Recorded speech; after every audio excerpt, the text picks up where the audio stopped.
A very good morning. You're watching Sky News Breakfast. Our headlines here today. A woman who had a sexual relationship with Russell Brand has told Sky News he made her feel intimidated and vulnerable a week after allegations of sexual assault and rape emerged. The comedian says all of his relationships were consensual.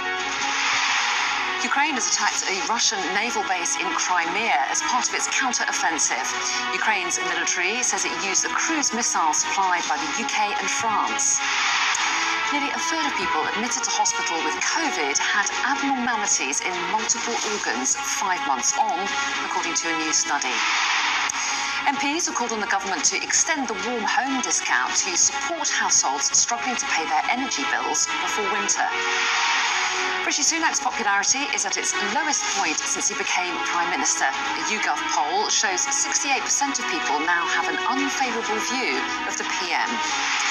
And Israel has carried out a series of airstrikes in the Gaza Strip after a group of Palestinians launched incendiary balloons across the border.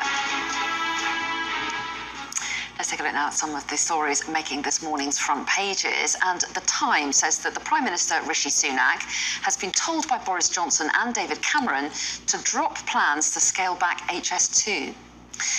According to The Express, a group of right-wing MPs has told Rishi Sunak that Conservatives can only win the next election if they return to the party's traditional values. The Daily Telegraph reports on a so-called woke takeover of Whitehall. That's from a letter sent to the Cabinet Secretary.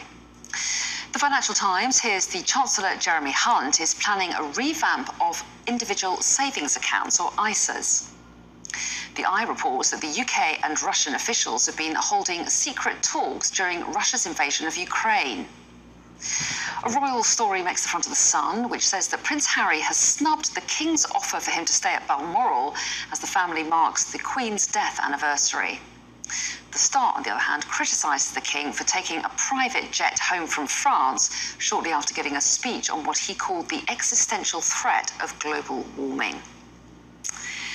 So, plenty to talk about in the papers this morning. Here with me are author and journalists Janelle Aldred and Nikki Hodgson. So, welcome back to both of you. And we talked about a number of the front pages in the last hour, but you've picked out some of the stories inside. And Nikki, one that you've picked up on is about HS2. It's on the front page of...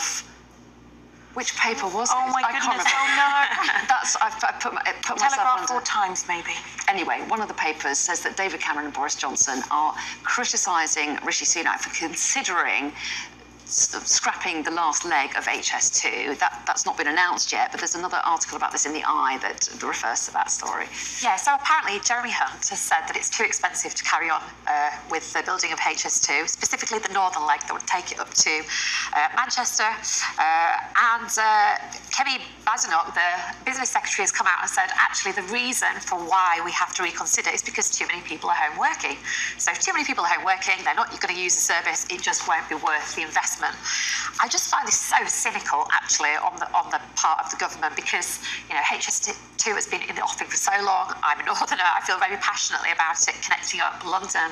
There still is a great north-south divide in terms of how we spread wealth, the opportunities you get in the north, and it just feels like the north has been left behind with this policy. I mean, so do you feel this is just an excuse? I feel it's an excuse, especially when the Conservatives have banged on so much about home working and about how we need to get back into the office. And it's a primary concern that we're going to see more people. There's Jacob Rees-Mogg has said so many times about the civil service, they've got to be in the office, and in general, people accuse home workers of being lazy. And so I just think the idea that they're now using this as the reason just beggars belief, personally. I think it's really important to think about, this project has obviously been mismanaged to me, I believe, from the beginning. Well, the costs have definitely spiraled, it's been mismanaged, the costs have swollen. The idea that you haven't left enough money for the end of the project and you've only kind of started it off, and again, have neglected the north by doing so, I just think is so unfair. Well, yes, and just to say, it was the Times that was on the front page of, which I had just read just minutes before, but managed to forget. What do you think about that, Janelle? Because to say, well, we haven't saved enough money to finish it off is one thing, but it is a cost of living crisis. There are lots of pressures on the economy. Since the project started, we've had COVID. The government might say that the amount to finish it off would save, I think in this article it says £35 billion. That money could be spent elsewhere.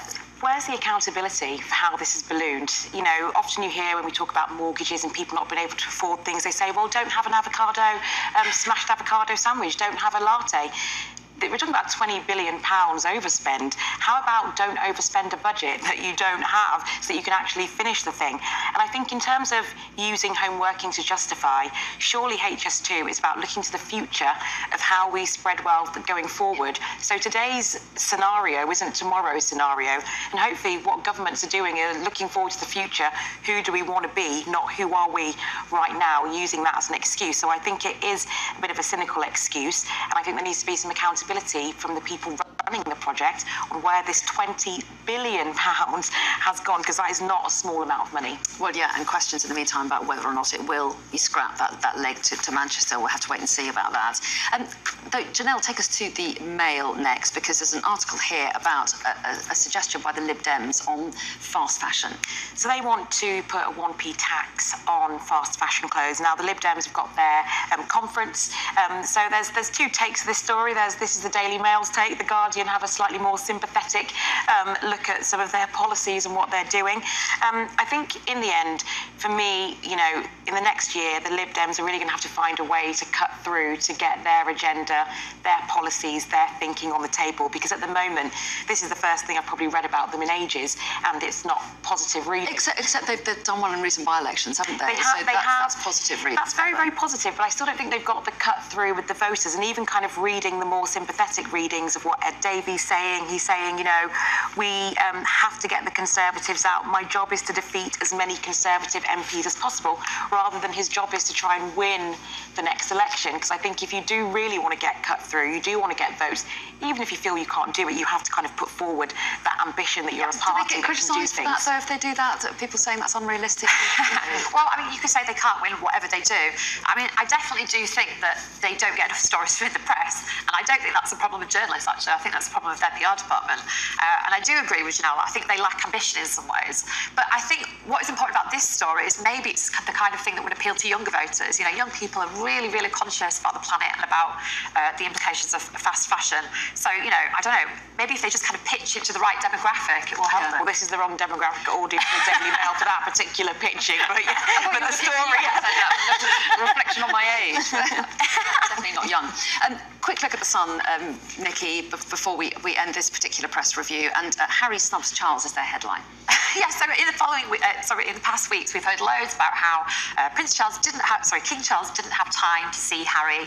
There was no time in his diary when Harry came over. And now apparently, actually, it was Prince Harry who rejected an offer to spend the anniversary of the Queen's death at Balmoral.